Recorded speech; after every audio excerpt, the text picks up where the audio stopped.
Hey, what's up, everybody? BDL44 coming at you another video. All right, so the score was 125, 106, I believe it was. Something like that. For some reason, the numbers just escaped me at the moment. But Los Angeles Lakers did, in fact, have a victory tonight against the Pistons, and it went well, man. It went very well with Spencer Dinwiddie getting his debut with the Lakers going 7 assists tonight. I thought he played pretty well.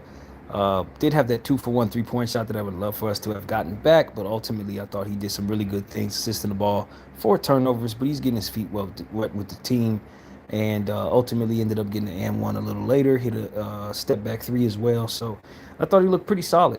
Pretty solid to start his career with our team. Anthony Davis was spectacular tonight. He had 20 points, 6 blocks, 14 rebounds, several assists. Phenomenal stuff. Bron James had 25 points, 8 assists. Austin Reeves was a plus 25 tonight with, what was it? Double digit points, 6 assists, 7 rebounds, 1 block, 1 steal, something like that. Rui Hachimura had 15 points tonight. I thought he was really aggressive. And you just gotta love how the Lakers ultimately played tonight, man. You really do. It's one of those situations where you're coming off a game where all of our starters had 20 points or more apiece, and tonight we got pretty close to that with most of our guys getting nothing less than 15 points tonight. So you know, I thought that Torian Prince had a pretty good game off the bench. Christian Wood as well. They both played well. I thought we could have did a little better with the turnovers, 16 turnovers as a team. But we shot pretty well. We had about 50% or something like that from the field, 40 from the three, like 14 threes as a team. So I thought that was pretty good, man. The Pistons high man was Amon Thompson, Stuart Thompson, excuse me, with 19 points. You got to take a look at Wiseman as well, who had 18.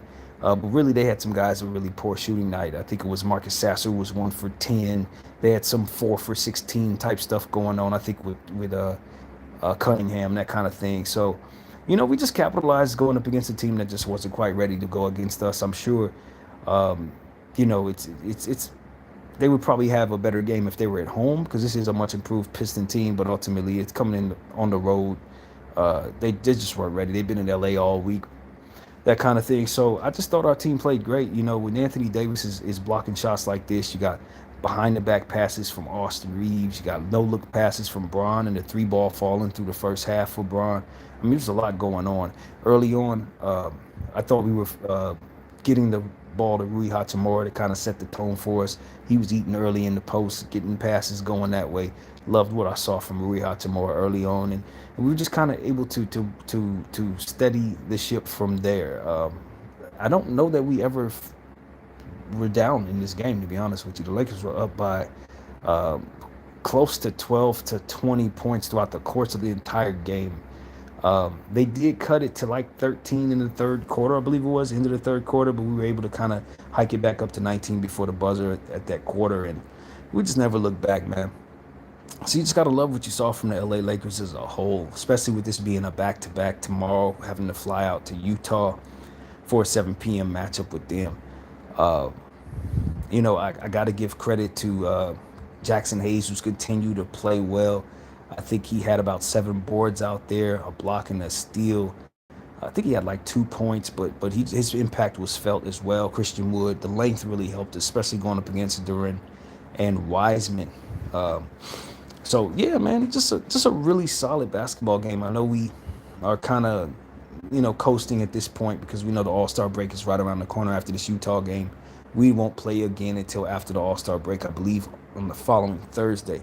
So this is kind of a rest period for our team. You could tell Braun was in his rest mode, shooting the ball from behind the arc a little more than you probably would be used to seeing him do this year, but more so in the previous years when he had the foot injury. I thought he was kind of getting into his rest bag tonight, but ultimately the way he was pushing the pace early in the game, you could just really feel how the pace was there. And I think this was more so just about making sure if Spencer Dinwiddie got in, uh, more or less got his touches and was able to kind of push the ball and kind of get a feel for what it is he can do. Maybe some things that he probably isn't as good at. We were able to kind of take a look at. 31 minutes for Spencer, I thought was really, really good for our team to just, let him see.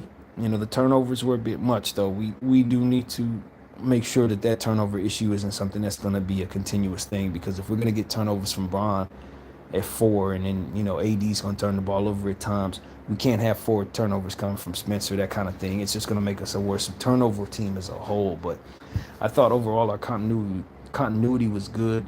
We got just enough from our bench production to really stay afloat, and our starters, just like in the last game against the Pelicans, went crazy. More or less went nuts. I mean, Anthony Davis, for me, is probably the game ball man tonight, even though you could have gave it to a number of people. I thought at the end of the day, when he's going for 6 blocks on the night, especially with the type of height that they have, uh, just really going crazy out there. You love that. There was a certain play where it was a 3-on-1 with the Pistons having himself down there trying to guard basically all 3 of their guys on the break. I believe it was Ivy. Don't remember who the other 2 players were. Might have been Fontecchio and another. And Ivy tried to take it on his own. AD faked on the defensive side, flashed out as if he was going to play the pass. Ivy took the bait and took it himself, and then he proceeded to erase the shot at the basket. I thought that was one of the more phenomenal defensive plays I've seen all season. And AD is definitely my defensive player of the year. So, needless to say, with plays like that taking place, you got to give him the game ball. I thought he took it during that to school a couple of times out there with jump hooks and footwork and things of that nature, cleaning up the glass with 14 boards. Um, and his passing has been fantastic, man. The full court pass to Braun early in the first quarter. I mean, you just can't put a measure on just how much of an improved passer and floor general Anthony Davis has become this season, man. I don't know where this has come from. I didn't particularly think he was a talented passer when he got here, or even in the first couple of years. I didn't see it. But this year, I mean, he's diamond all over the place, man. Diamond all over the place. He's not averaging anything less than 5 assists a game. And we've already had, 2 triple doubles this season from him when he's only had 3 in his entire career. I just could not be more impressed with his improvement passing the basketball. Could not be more impressed.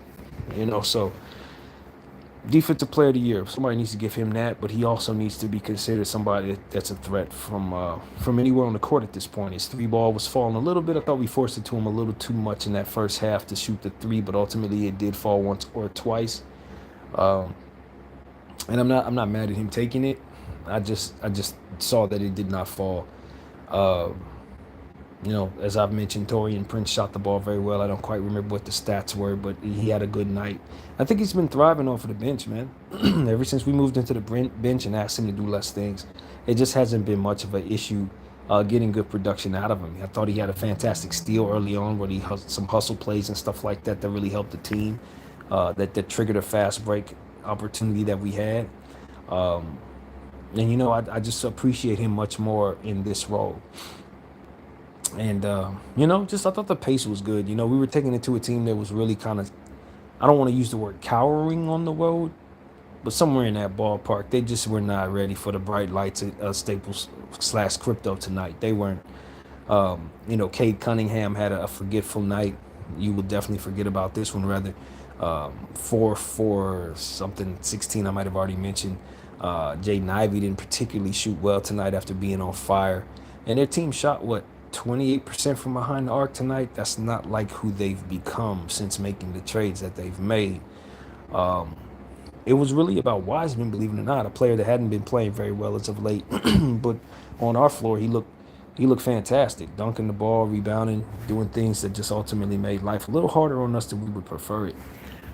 But overall, they weren't as much of a threat as you would think. Of course, Asor Thompson with the high man in 19, but it was just a quiet night for the team overall, man. I had mentioned that Sasser, I think, is going to win a 6-man of the year some year down the road, but tonight he didn't make me look too good going 1 for.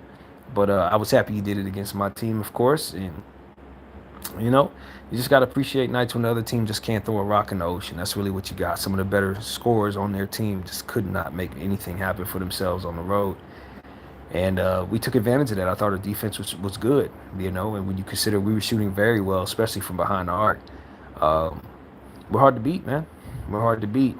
So that's what I like ultimately with us being shorthanded adding Spencer Dinwiddie to the fold while so many guards are out couldn't be better for getting him acclimated into what it is that we do. You're missing Gabe, you're missing Max, obviously Cam. This just allows him to get all the minutes that otherwise he's going to have to fight for on this basketball team, in theory, because you never know what Darvin's going to do. But, I mean, he just couldn't come in at a better time. And so we were able to give him his minutes. And I think that's literally what this game was about for the most part, just making sure that he got in on different lineups. I thought the rotations were pretty good. I like the idea that Darvin put him on the floor with a bunch of players he had played with before.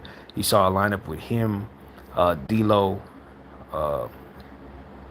it was Christian Wood, and Torian Prince, players of whom he's played with on different teams. Having played with Wood in Dallas, D'Lo, and of course Prince in Brooklyn, and that's really what it was all about. The other person there was Jackson Hayes for size. So, I think those type of lineups will make it easier for him to get acclimated since he already understands those players, and it doesn't have to really get to learn them so much. And I thought this was one of the better rotation nights for Darvin Ham, one of the better coaching nights for Darvin Ham. I didn't really see anything that made me angry at all tonight. So I think that was noteworthy considering how much we complain about Darvin. So, yeah, man, that's what came to mind, man. Just great defense from Anthony Davis and the team as a whole. LeBron James pushing the pace and entertaining us as he always does. So ultimately shooting the three ball a little more than we would want, but at the same time, we understand what it's about. It's just about conserving energy. And, it was a good night to do it. I thought he shot what I called a FU shot from the logo at one point, a three-point shot, and we were up by 18. So it didn't really hurt us. But, those type of shots, just if they don't fall, boy, do they trigger the fast break for the other team. So we just got to be careful with those. And, any opportunity we gave the Pistons to come back into the game, we immediately erased with good plays of our own.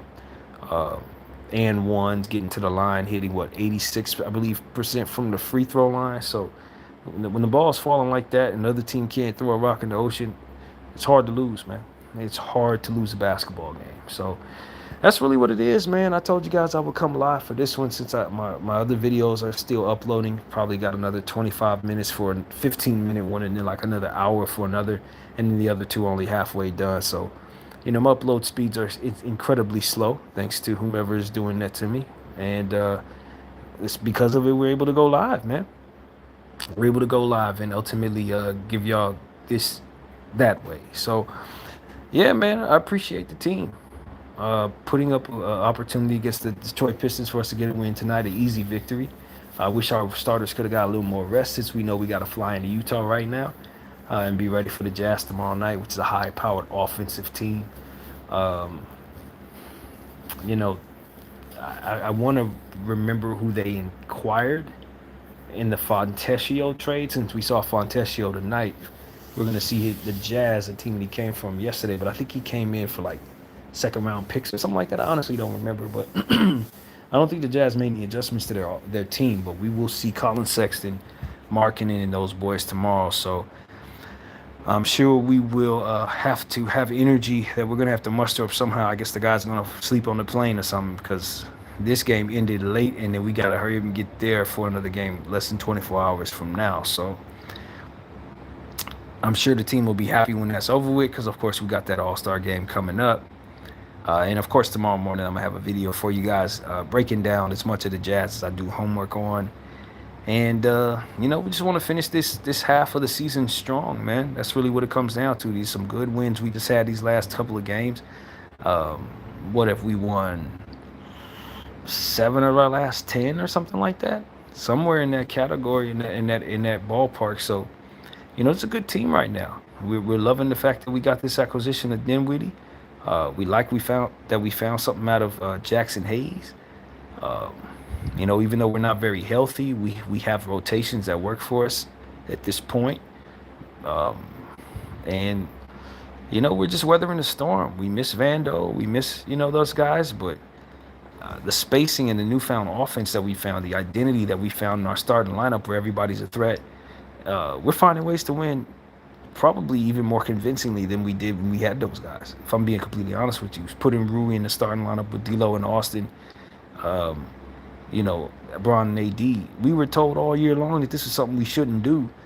And to be honest with you, I don't see where the downside has been since we started doing it. It really hasn't been any. You move Torian to the bench like we told y'all all year, and just start your five best players and just see what happens. And what has been happening? Everybody scores over 15 points and we've been winning when we do it. That's literally it. And our bench chips in where they need to. You still get the same type of production from Torian, only fresher because he been asked to do as much in less minutes. And I, for the life of me, can't seem to figure out why we ever didn't, never tried this in the first place. Why we ever did anything else. That's essentially what I'm saying to you. Austin, D'Lo, Rui, Bron, AD. That starting lineup is working, man. And we don't have that defensive identity that we had all season, but we have an offensive identity that allows us to score 125, 134, 100. You know what I'm saying? Like we're kicking tail doing this. So why would we not? BDF 44. I thank y'all for watching. I'm out.